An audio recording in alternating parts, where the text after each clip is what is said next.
Hello and welcome back to another Anyone Can Code video. As you know, Apple announced the Vision Pro, and after working with AR since its release, I'm very excited to see that this AR technology has become a foundation for new devices. So today we'll be making a simple dice app in visionOS where you can pick up a dice and roll it. When it comes to a stop, some text will display showing what number you rolled on. We'll be covering how to use visionOS with realityKit and swiftUI, as well as how to use gestures and add image-based lighting as well as shadows. I hope you enjoy this video, and if you do like it, don't forget to subscribe to my channel. By the way, I just launched my new 3D website, madebyuma.com, where you can see my apps and other work, so feel free to check it out. And without any further ado, let's get started. Okay, now we have Xcode open, and what we're going to do is first of all make sure that we're on the right version. Because the Vision Pro hasn't been released yet, the actual visionOS SDK is only available on the beta version of Xcode.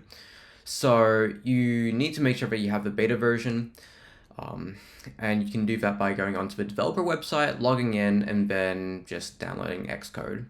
Now, if you are from the future and it's already been released, then by all means, just download the latest version from the App Store and you'll be all good to go. With that out of the way, let's just create the project and then get on with our way. So when we create a new project, you'll see that there's a new tab and it's called visionOS. Let's use that and we'll just create a quick little app. Now for our project, we'll call this Vision Dice, or we can call it anything. I'm just going to call it Vision Dice. And in terms of the scene, it'll just be a window, and then we're going to be using realityKit for our app. And we'll just have a mixed immersive space. You have 3 different options. Mixed just means that you're putting virtual content in front of the real world, which is like AR. Progressive means you can use the digital crown or the dial on the Vision Pro to kind of change it between having no immersion and having full immersion. Full immersion being, in this case, that you have a full scene and everything around you is just replaced by virtual content, so just like a VR app. With that done, let's just hit next and we can save our new app. I think the best way to go from here is to just test out what the current app looks like. So we can go to our simulator, just hit run, and then let's look at what the simulator looks like. Since we don't have the actual device, it hasn't been released yet, we are kind of stuck with the simulator, but it is quite nice to just take a look at. So once it's running, I'll show you what our current default app looks like. First of all, if you want to look around, we can use right click and then do right click drag, and then use our WASD keys to kind of just like move around and go up and down. Of course, because we're on a virtual scene, we can kind of go out of bounds, but that's just because it's virtual. In real life, you can't phase through walls.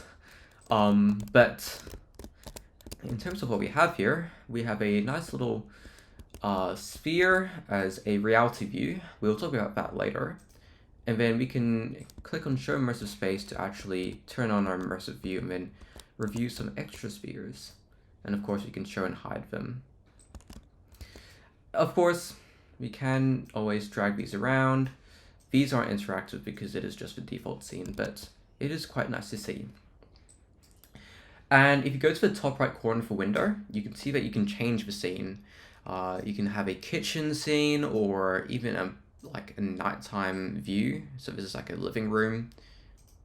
Or what we're going to use today is the museum. It has a lot of space and it just generally looks quite nice. So let's stop it, and I'm going to maximize our window here. Now, the first thing that we're probably going to do is we're going to actually go into our assets and then put in a new app icon because that'd be nice to look at. So let me drag in the files that we're going to be using today. we're going to have a two different app icons because we have 3 different layers.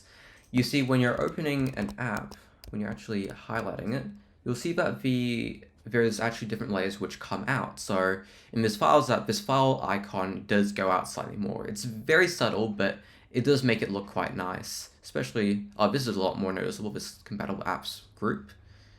You can see it just popping out there. So we only need 2 layers to be able to actually see that. So we'll drag in our front layer into our front, and then our back layer into our back. When we run it, we'll see that it should hopefully load in and open up. And then when I stop the app and go back into the home menu, if I can show it.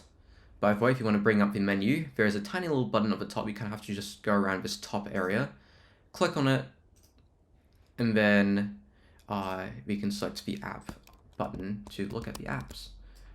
So you can see that the duck kind of just pops out a bit more, which is a nice effect. I really do quite like it. Now the next file that we are going to drag in is our USDC file, and that's just the dice model. So let me take a look. You can see that this is just our dice. We have 6 sides and everything looks quite nice. So cool.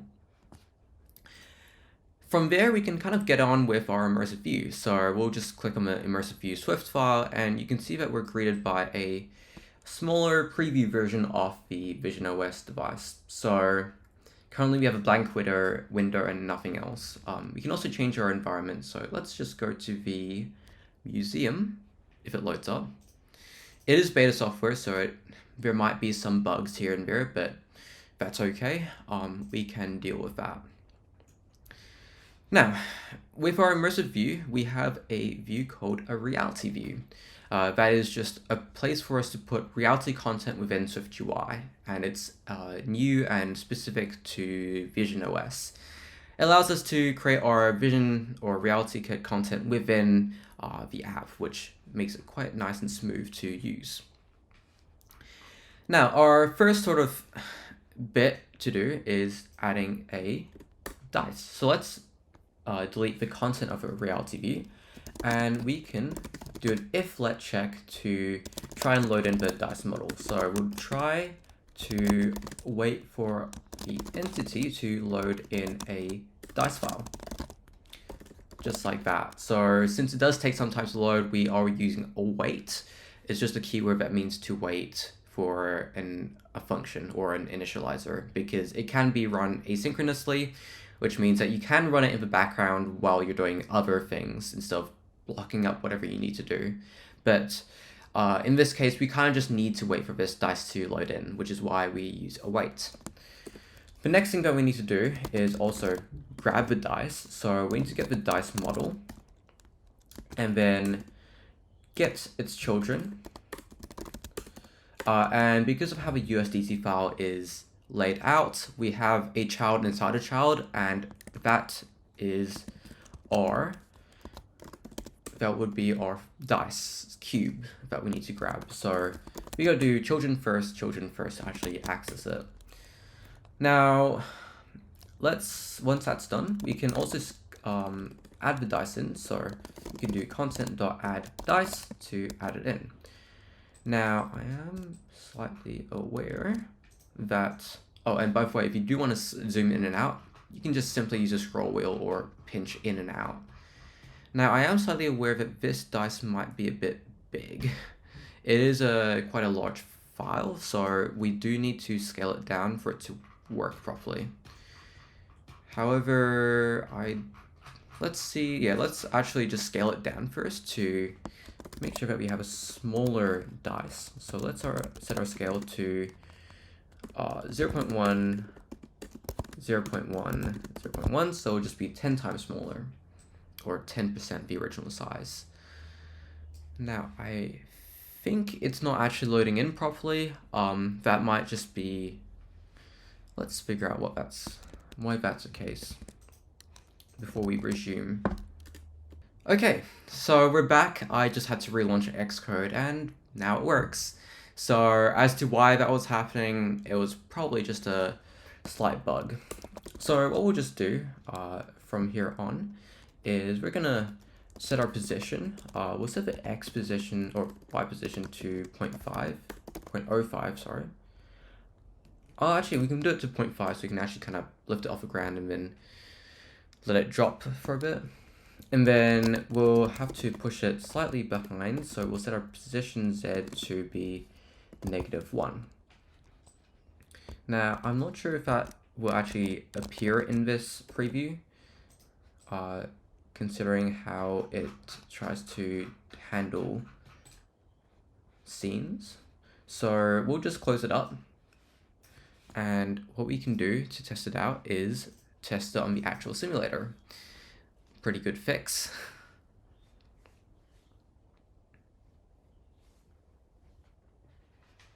So while we wait for it to load, let's see what's going on. Oh, there we go. Look at that. We now have a nice little dice floating off the ground.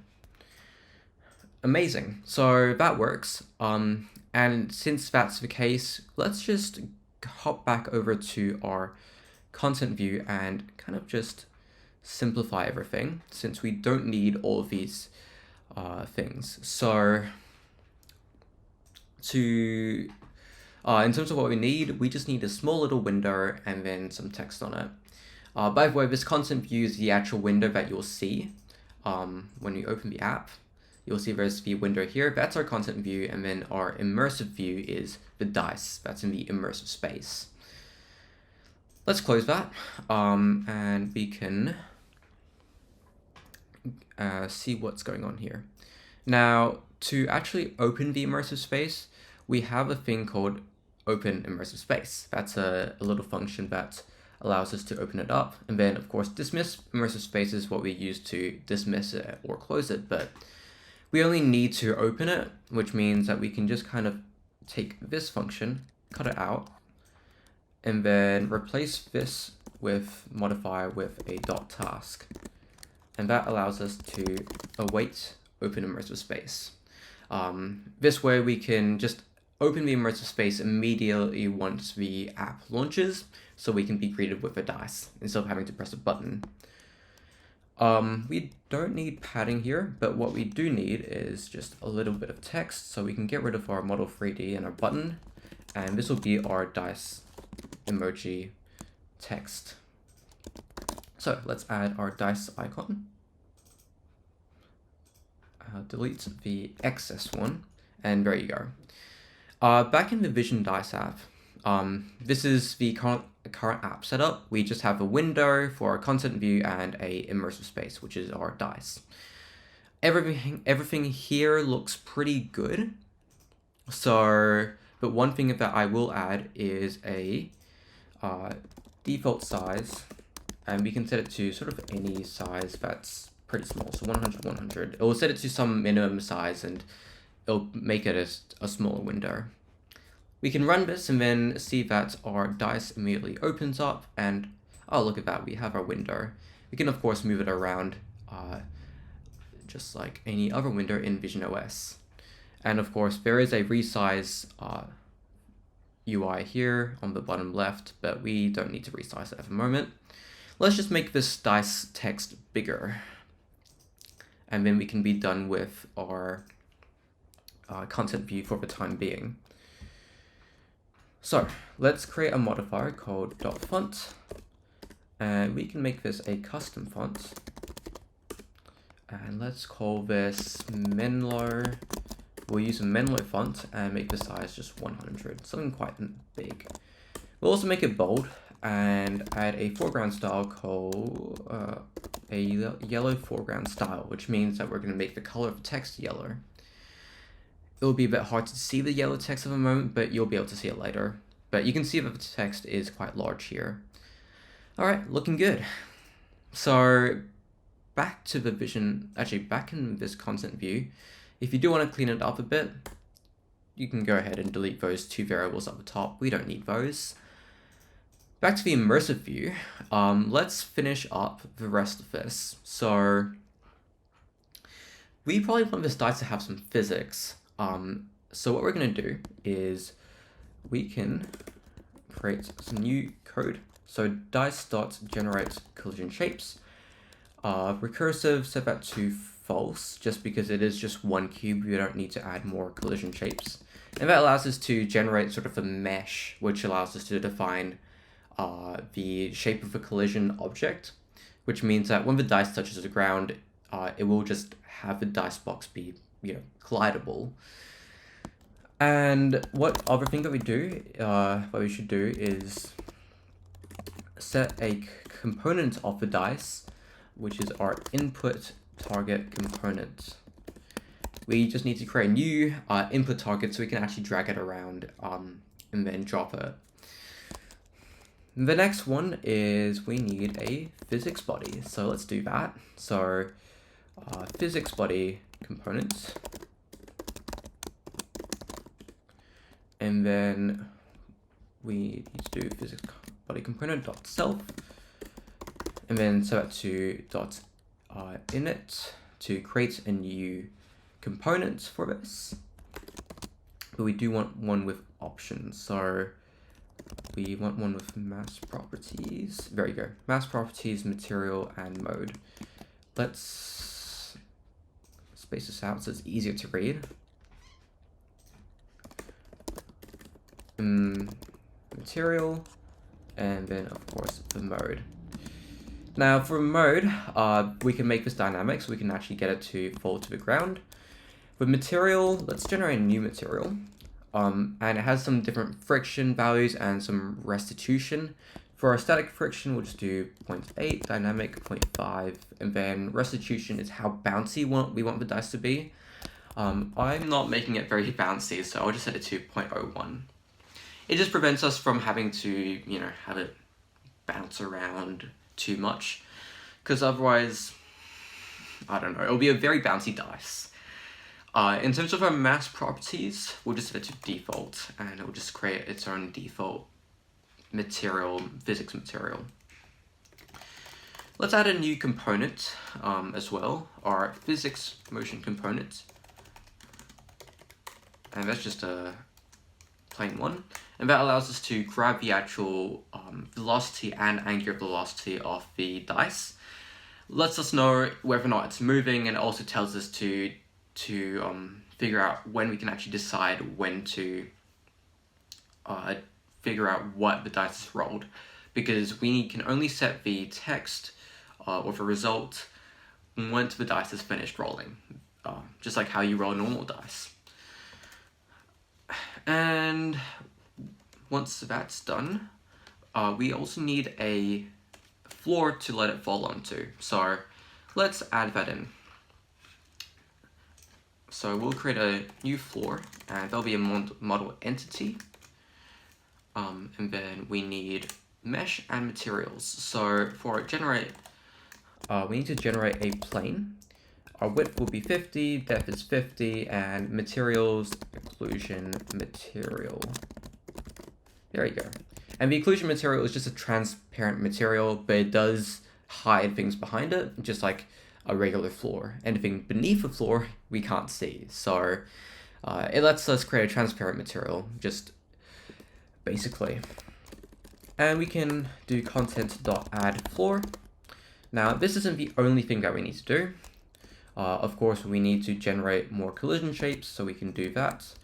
Copy in that line, and then do the same thing for a floor. And we also do need a physics body. So for.components, physics body component.self, and then we'll have the same thing. So mass properties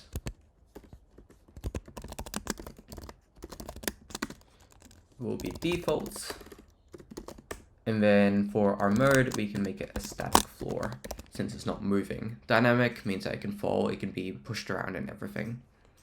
Okay, and there you go. We have a dice that's quite clearly fallen onto the floor.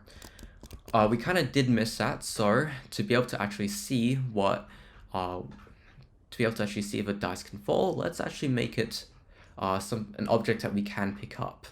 So let's create a new gesture. And to create a new gesture, what I'm going to do is I'm going to create a new variable inside our immersive view called a drag gesture. And this will be of some gesture. And inside here, we can create a new drag gesture. And let's make this targeted to any entity. Targeted to any entity, which means that it should be able to pick up any interactable object. In this case, that's only the dice, because we only give the dice the input target component. Now we can have a onChanged and an onEnded action, which basically tells us whenever we're actually moving around the dice or when we've let go of the dice. And inside our gesture, let's put in our drag gesture, chuck that in. And then let's start with our onChanged value. So we need a value as a parameter. And then let's grab the entity or the object that we're picking up and set the position to a value.convert. Now that lets us convert our the object that we've basically our drag location and project that onto the dice so we can actually move it around in 3D space. Now, realistically, you would want the visionPro to be able to, pinch and pick up, just like what they showed in WWDC. You can actually use your hands and then move it around. But because we are kind of limited to a simulator, there's not really any way for us to actually just pick it up. So we have to resort to click and drag. Now, this should still work in visionOS, but unfortunately, we do need to just do click and drag when we're testing the simulator. So let's convert our value.location 3D from our local space being where the headset is, to the value.entity.parent, and that is basically the scene, the immersive view. We can also add another thing here, but we will deal with that later for our onEnded.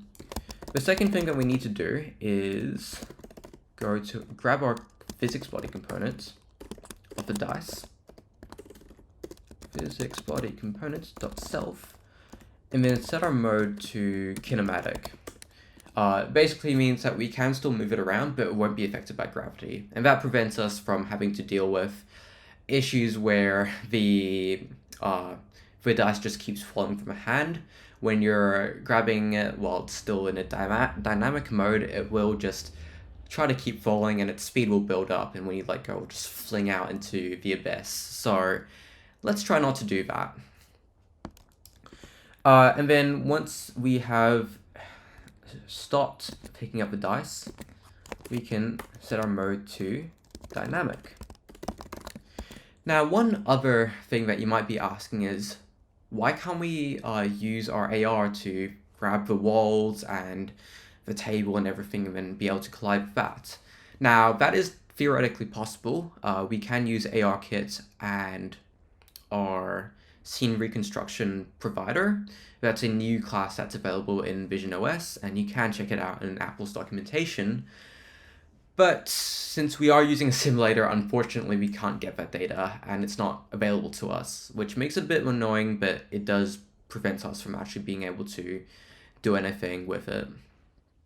Which is why we're just using a basic floor that's on the ground.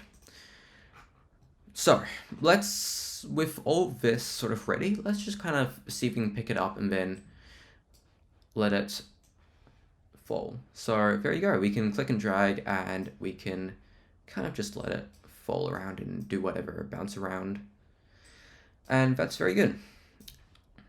Of course, it's colliding with the floor, as you can definitely tell now. So let's stop our app. And one thing I did notice was, let me go back to the app actually. The dice, actually it does look, well, we kind of want the dice to look, a bit brighter, to be honest. So let's say if you wanted to add your own custom lighting, we can, do something. So let's figure that out. I'm gonna bring this into a windowed view, and I'm gonna actually open our folder in Finder. What we're gonna do now is we're going to add a HDRI. This lets us add our own lighting. And so if you wanted to be, say, in space, you could add your own sort of skybox or environment to cast the light on. And this is called, if I can get it, it's called a image-based light, or an IBL. That's what it's technically called. So let's create our Studio Skybox.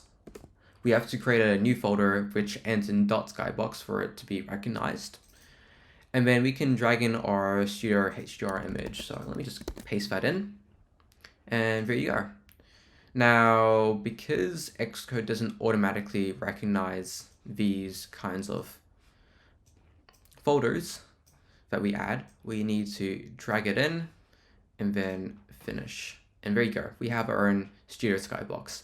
Now, to make sure it actually works, you can see that this folder icon is blue compared to the regular gray, which means it's a special kind of folder. So, very good. Now, let's add it in. First of all, in our iflets, when we're actually trying to load in the dice, we can add our environment. So we can try to create an environment, and of course, just like the dice, we need to try a way to load it in with our environment resource. Now, what's the name of it? The name of it is a studio, so let's call it studio. And now, the next thing that we want to do is we need to add an image-based light component. So we can do dice.components set image-based light components, and our source is a single source which would be our environment. There you go. Now we can do the next thing, which is our image-based light receiver component, and that's based off the environment from the dice, and that lets us be able to receive that sort of environment lighting. And we can do the same thing. The next thing that we want to do, though, is add a grounding shadow, and that lets us add some shadow to the dice. It's pretty good, pretty important in visionOS and augmented reality to be able to tell if your object is above the ground or how far above it is. It's a very nice visual cue. So let's create a grounding shadow component. Does it cast a shadow? Yes, we want it to cast a shadow. And that's, in terms of everything here, are all of our dice sort of set up here. And so let's take a look. Okay, there you go. So as we can tell, there is most certainly a shadow, and it might be a bit hard to tell, but we do have a different environment light here, and it is, and it will look different depending on what kind of HDR you have. If you do want to get some, there is, totally a bunch of different places like HDR Haven and other websites which allow you to install and download free skyboxes. Now, everything's looking pretty good, so let's actually determine when our dice has finished rolling. So we need to create a new subscription. Now, this isn't like a YouTube subscription, like subscribing to my channel, but instead it's a way to actually tell when the scene has updated, and so we can constantly check if the dice has stopped moving. So let's subscribe to our scene events. This is quite a lot of stuff. So scene events .update.self, and that lets us tell what happens whenever the scene updates. So inside this is a closure, a nice little code block which lets us figure out what's going on. So what I'm going to do is I'm going to create a new state variable called drop dice. We only really want to figure out what side it's rolled on once you've actually first dropped the dice, because when you start the app, it will already be sitting there, and we don't want it to be set to anything. We do want to have that default dice emoji. So let's create a dropped dice variable called false, and we can actually set it to true once we've dropped the dice. Now when you let go of the dice, it will like initially not be moving because, well, gravity still needs to, you know, pull it down. So it will start off at a velocity of 0. To fix that, let's check if we haven't dropped the dice when we let go, and then we can actually set a scheduled timer, maybe like 1 second. That's probably the wrong scheduled timer that we want. We want the one for block. So 1 second. We don't want it to repeat. We only need it to trigger once. And then once the timer is up, we can actually set the dropped dice to true. And that means that we fully dropped the dice and we can start checking whether or not it stopped rolling.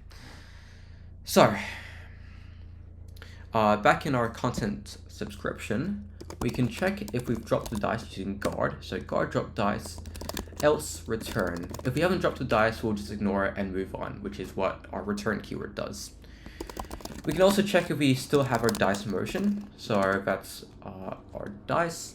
We actually probably need to put it inside our dice area so we can actually get access to the dice variable. So dice.components.physics motion component.self. Now, if you can't find the component, let's just return, because maybe the dice doesn't exist or just something went wrong. We want to make code that is safe and is working. Now, how are we going to actually determine when the dice stopped rolling? Well, what we're going to do is we're going to check if the simmed length of our dice motion.linear velocity is less than 0.1, which means that the actual speed of the velocity, that's summing up all the different directions the dice can be moving, so the actual speed of it is less than 0.1. And we can do the same thing for our angular velocity, which means that it stopped rotating, because once it's on the ground, it's not going to be moving, it's not going to be rotating at all. So we'll do dice motion.angular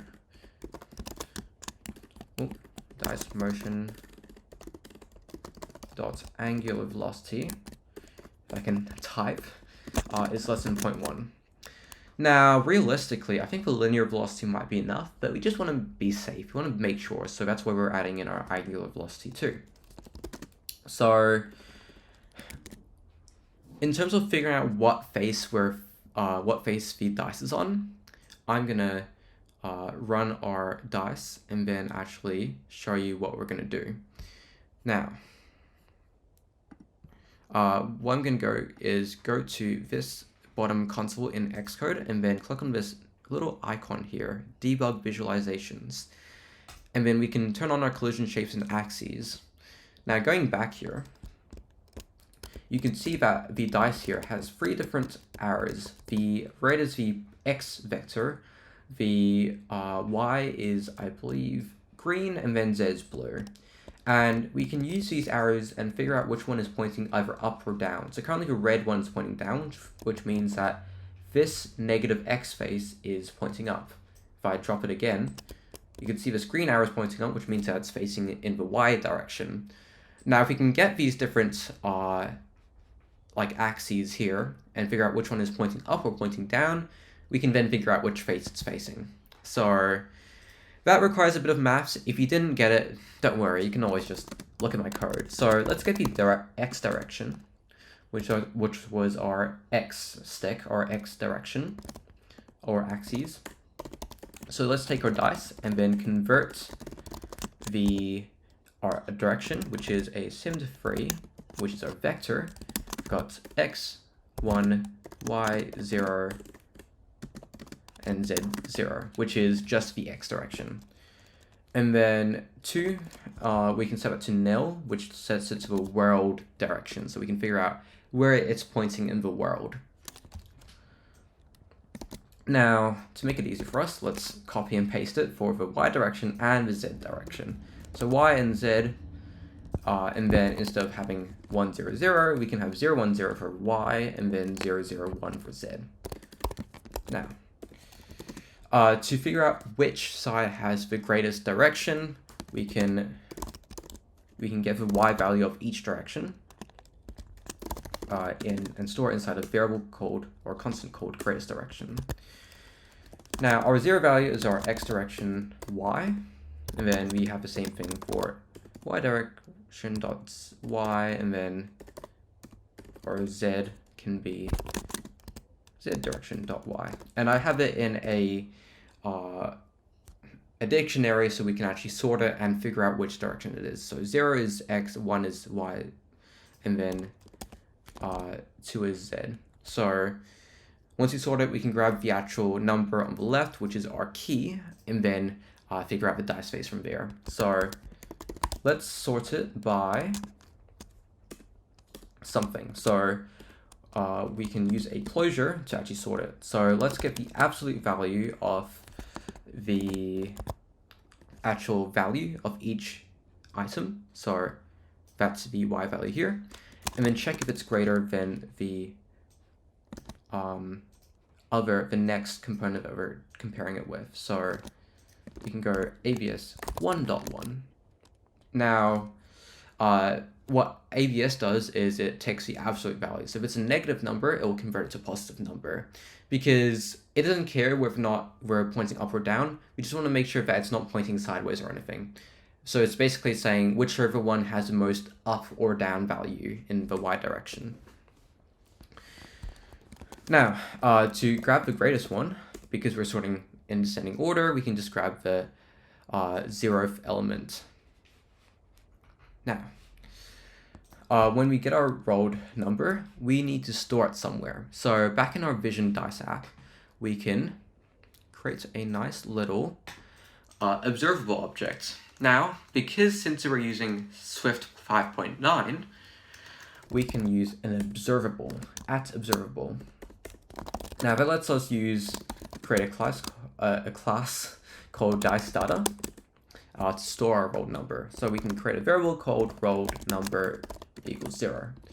If you've ever seen my other swiftUI tutorials or ever used observable objects in swiftUI, you will tell that these lines of codes are much smaller than what it used to be. It used to be observable objects, and then you had like a ton of other code, which made it much more difficult to actually set up. Well, not more difficult, but more tedious.